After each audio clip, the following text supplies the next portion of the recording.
Hello, hello. I am your host, Lera Kooper. This is the Accelerator podcast. And yes, the pun is intended. It's not that creative. My name is just in the middle of it. But true to the definition, this podcast is focused on helping you accelerate your business, much like an investor would. You are the investor of your own business. And so we're going to begin with the topic of the danger of neglecting your business and failing to view it like an investor. And fair warning, this is a raw recording. There will be no editing. So this is just going to be fun for all of us. As entrepreneurs, we all can agree that it's easy to get caught up in the day-to-day operations. We started our business, we probably bootstrapped it, and we're used to wearing all of the hats. But what ends up happening is we lose sight of the bigger picture. So we're constantly putting out fires and tending to immediate needs, and then neglect the strategic planning and long-term vision that's essential for sustained growth. Because again, why did we start a business?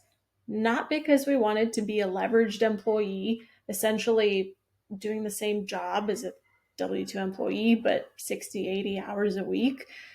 We probably started a business because we had bigger goals. We wanted to work for ourselves. We wanted the freedom to adjust how business is being done. Maybe we wanted financial freedom early on in life. And perhaps you're building a legacy to give to your kids or to eventually sell out and have a nice chunk of cash at the end. And so we want to make sure that when we are working on our business, our investment, what we're investing is going to produce a return on investment. One without the other is just long weeks. And like I said, we're not there just for the long weeks or just because we enjoy filing an extra tax return. We're there because we want a return on that investment, a return on doing something that we enjoy. And so if we find ourselves in our businesses essentially working as a leveraged employee, we're in the car, but we're not really going anywhere. Say we're in neutral, but foot's to the floor on the gas. You're not going anywhere. You're spending tons of energy, but there's no travel.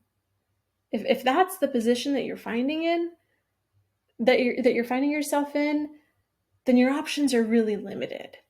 And change requires change. There has to be a change to mindset, routine, habits, how you're working if you expect a different result. And we want to make sure that how we're working, all of those habits are moving us closer to and aligned with the original reasons we started that business, whatever they were. And if we continue to lack strategic focus, we end up having these consequences of just spinning our wheels. And so instead of risking stagnation, risking missed opportunities, and ultimately failure, we need to have a clear plan. And essentially, by doing so, we're committing to ourselves, to our business, to anybody that we employ, that we're giving it everything we've got. That's the obligation of a business owner. And I think that's an obligation we owe it to ourselves. The late nights, the long weekends, your mind that's running about your business even while you're on vacation, it's not worth it if it's not getting us anywhere, if it's not producing results. So we see the value there. We know the statistics. 20% of businesses fail within the first year, 50% by year 5. And of those that do survive, 60% are breaking even or losing money. Those are scary statistics. And so there's a good side to this. And the good side is we have control over it. We now realize the importance of viewing our business like an investor, not just like somebody that's good at what they do. But what does that look like? Well, investors don't focus just on the day-to-day performance of their company. They look at the big picture, the 30,000-foot view. They assess the market potential, make strategic decisions to maximize returns.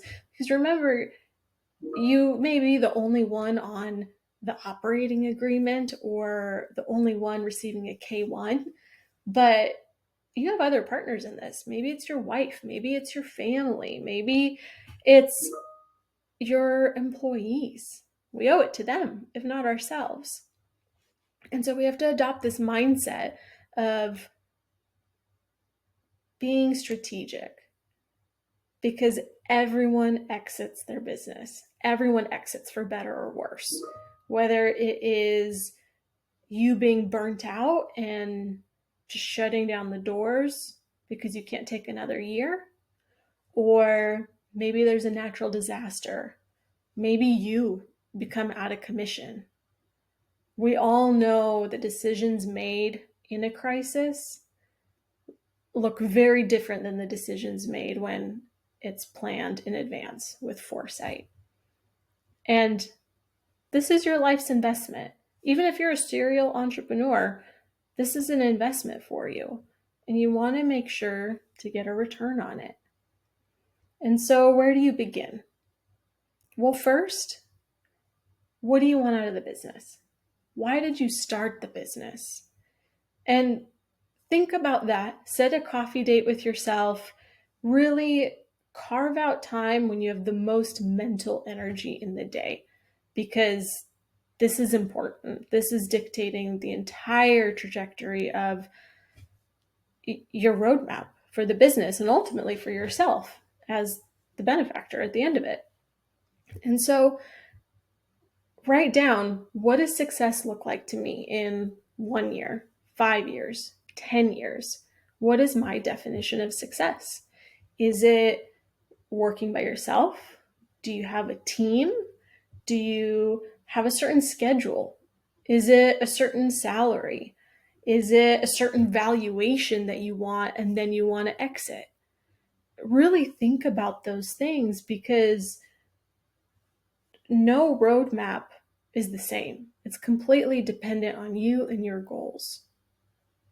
And then we have to work backwards from there. We need good data.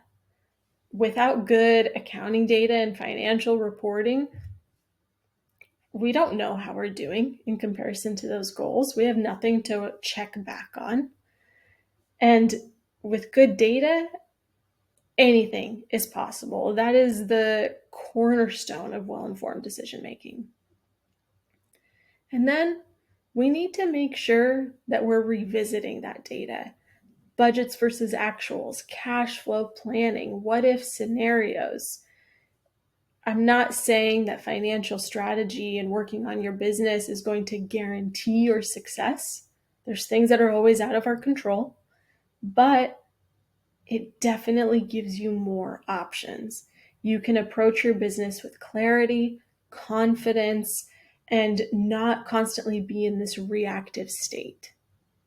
And it's so typical because it's easy to fall back into the habits of what we're good at. And oftentimes when we start a business, one of those habits is not being a business owner. And so carve out that time to work on your business. And if you need support, hire advisors, hire professionals. It's very important to know enough to be dangerous. I'm not saying you have to be a CPA, but know enough about how to read your financials and what they mean, what the story of the numbers is, so that you can have a productive conversation with your CPA rather than spending your precious time with them on learning terminology. Same thing goes for your attorneys, the bankers that you use. You really want to be a productive part of that conversation. And to that end, being an investor in your own business, it's a lifestyle. It is not something that you touch on just once a year. Think about going to the gym. Good data is like the gym membership. You have, your record in hand, your membership in hand, but now what? That doesn't accomplish anything alone besides, in the case of taxes, compliance. You need to file a tax return, but that doesn't really do anything to further your business. You have to actually go to the gym, use the equipment, use the data to make well-informed decisions, And then be consistent. You can't change your body composition by going to the gym for 8 hours for 1 week. And very similarly, you can't turn around your business on a whim. It takes consistent, strategic effort, emphasis on consistent. So, to wrap up this episode, because I know we have so little time as entrepreneurs, start working on your business rather than in it by defining what success looks like to you. From there, work backwards. What are the benchmarks required to hit that? If you don't know, ask for help. Reach out to me for help. Lera, Lera, at accountabilityservices.com.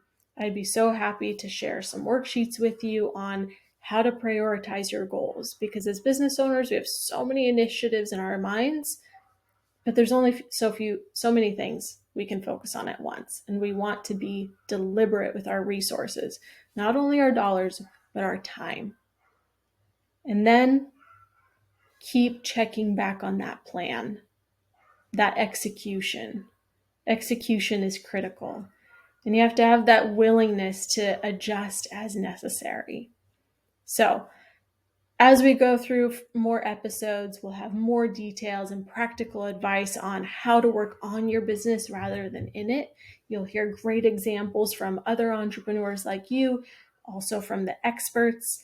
But for today, your homework is just to sit back and define success for yourself. Until next time, thank you for listening.